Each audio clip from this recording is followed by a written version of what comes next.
Bonjour chers élèves, ravi de vous avoir avec nous sur Siraj Al-Mounir, votre chaîne YouTube. Dans cette vidéo, nous allons voir une nouvelle leçon de lexique. Alors, aujourd'hui, nous allons parler des préfixes. Mais qu'est-ce que c'est d'abord un préfixe? Alors, le préfixe est une suite de quelques lettres qui se placent devant un mot simple appelé radical et qui donne un autre mot appelé dérivé. Nous allons voir ça avec un exemple. Alors là, nous avons le mot heureux qui est le radical plus le préfixe mal donne le mot dérivé malheureux. Maintenant, je vais essayer de vous rappeler quelque chose d'important. Le préfixe se place devant le radical. Il change le sens du mot.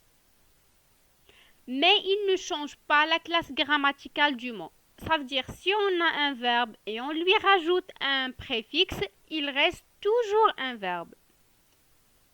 Le préfixe n'est pas choisi au hasard, il a une signification précise. Nous allons voir ça bien sûr avec quelques exemples. Premièrement, nous allons commencer par le préfixe re qui veut dire nouveau ou bien renouveler un travail. Par exemple, commencer, si on lui rajoute le préfixe re, ça devient recommencer. Faire devient refaire. Prendre, reprendre. Voyons maintenant un autre préfixe, le préfixe para qui veut dire protéger contre. Parapluie. Là, le préfixe para veut dire protéger contre la pluie. Parapluie. Parasol. Parachute. Voyons un autre préfixe usuel, le préfixe anti qui veut dire contre.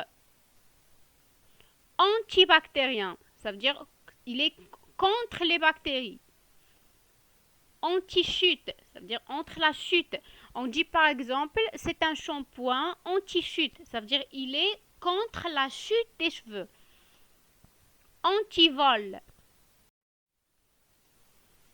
Voyons maintenant quelques préfixes qui expriment le contraire, comme le préfixe in, im aussi, il, ir, des, mal et mais.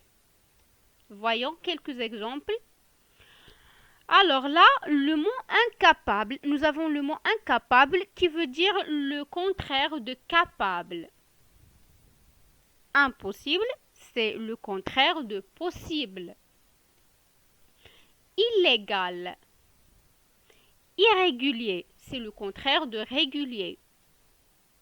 Défaire, c'est le contraire de faire. Décoiffer, contraire de coiffer. Malhonnête. Mécontent, c'est le contraire de content. Alors, maintenant que ce cours est fini, j'espère que vous l'avez bien compris et à bientôt.